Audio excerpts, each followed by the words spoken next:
Hello, welcome to my screencast of my Coursesites online class. The title of this class is Framing 101, and this is the home page of the class. I can scroll down and you can take a look what the home page looks like.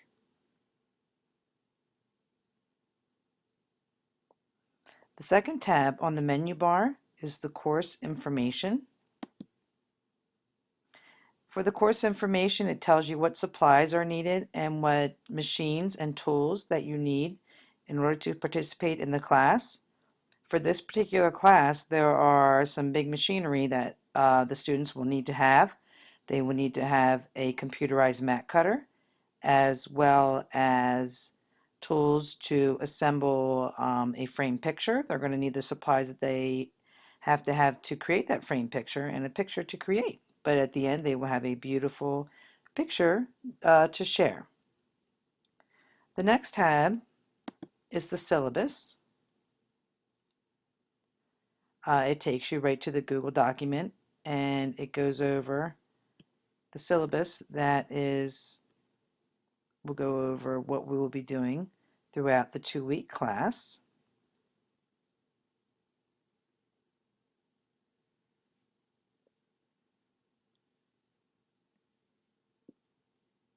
We'll go back to the Coursesites menu. The next tab is information about me. You'll be able to, the students will be able to have my email address, a phone number where they can reach me, the office hours, and any notes that I had written for them about how I check my email frequently and how they can contact me. To get started, the students will click on the Start Here tab, and that's basically saying welcome. The first thing that they're going to be doing is the discussion forum. The first discussion forum, that's 1 out of 3. Once again, offering any kind of contact information or my availability is put on that page, as well as telling them that the final project for this class will be a frame print that they will be sharing with the class using the Screencast-O-Matic tool. So we're going to go on to the assignments that we have. This is a 2 to 3 week course. During the first week, it's got a list of all the things that'll be going on during that week, which looks like a lot, but it really isn't too bad. If you click on week number 1, and it goes in order, they would start off by participating in the discussion board. And in order to participate in the discussion board, it tells you to go to the discussion forum and go to the first option. The second thing that they're going to do is they're going to start a goal-setting journal, and they're only supposed to write down what they expect to learn out of the course. They're going to revisit this to find out if the course had met their expectations. The third thing that we're going to do in week number 1, they're going to take a pre-assessment. We're going to find out what they know about framing. It's only a 10-question quiz, and it is a Google form, and the results will be sent to me so that I can assess and see what they know about framing. The next activity is a PowerPoint. The PowerPoint will just go ahead and share the different tools that are involved in framing.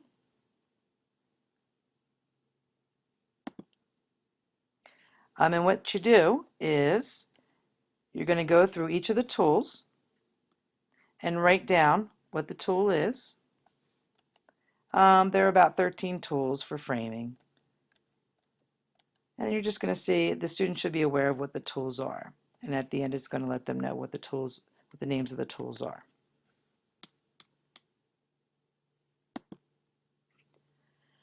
The next section in week number 1 is a measurement module.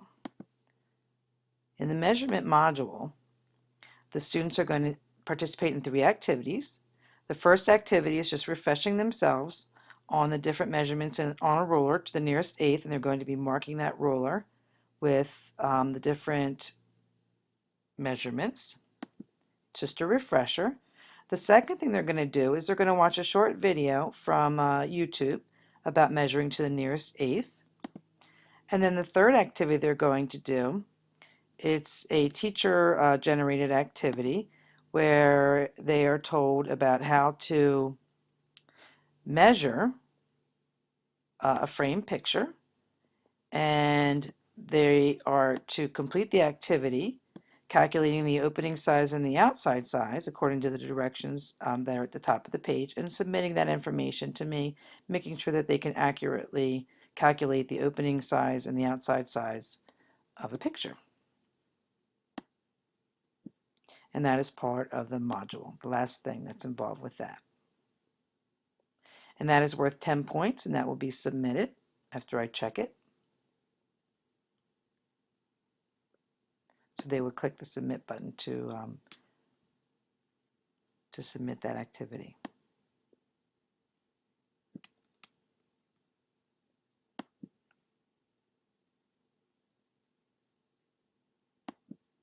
Okay, back to week 1. After the measurement module, the next thing they're going to do is a color assessment. And that's where they're going to explain in 100 to 200 words how they would choose a matte color. The articles are down here. There are 2 different articles that they can read to help them figure out what they're going to be, what kind of matte color they're going to be choosing.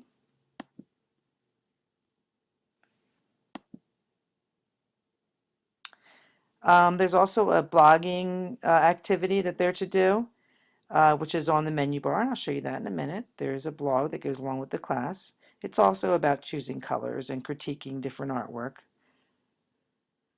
The next thing is a discussion board. At the end of week 1, in the discussion board, they'll be watching a video. I will show that to you also. And then the last thing is a group activity. That's also on the menu bar, where they're going to sign up for a group, and they're going to be in groups of 2 to 3, and they're going to comment and give their teammates advice. So that's week number 1. So let's go on to week number 2. For week number 2, this is a screencast that I created about using the software that is necessary to cut the map board. So if you just press on that, the students will see the screencast, and they can go refer back to that. Then their activity is to actually get their mat and cut it. So they're going to be measuring their picture and then putting that map board onto the mat cutter and cutting it. This is also a video, however this is a YouTube video that the students can watch about how to attach a picture to the map board. I really enjoyed this video. The guy's pretty funny, and I think the students will also like this. The third thing, or the third video, is a teacher-created video, which is on YouTube, but it explains how to back a picture. It's about 6 minutes long, and the students can watch that and then rewatch it if they need assistance in backing the picture. And lastly, the discussion board at the end of week 2 needs to be completed, and they need to comment on their classmates' posts. So let's talk about the discussion forum in a little bit more detail. The first discussion board is for the group to introduce themselves to each other, explaining where they're from, what kind of framing experience they have, and what they hope to learn and what they're interested in. The next one is pretty fun. This is an activity where it is a screencast that I created, and it's about going to art.com and making like a virtual framed picture, and then they are to post what they created, and then students are to comment on each other's production. And lastly, what would they like to do with the information or the skills that they learned by participating in this class? That's the last discussion. The group activity that I have is for them to critique each other's work and make recommendations. Of course, when they do this, they need to be not so harsh, because art is in the eye of the beholder. I have a blog page set up. It's a Google blog where the students are to take a look at the picture and critique it and comment about how they would change it. Would they have chosen that frame? Would they have chosen that mat board? How would they change it? And they can, banter back and forth with each other. Also here I've got a help page that is a Blackboard assistance, so that if they need help with using Blackboard, they can come to this page and it'll assist them.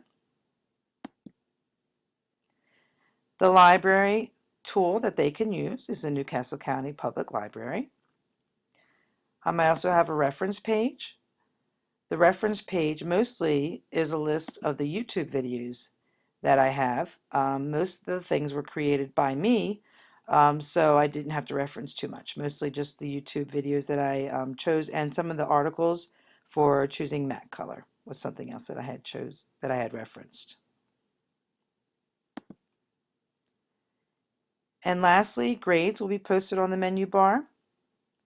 And down here would be what I need as a teacher to look at grades and such. I hope you enjoyed my screencast of Framing 101. I think it's a course that most people would enjoy taking. And I hope that maybe I do have a framing class someday.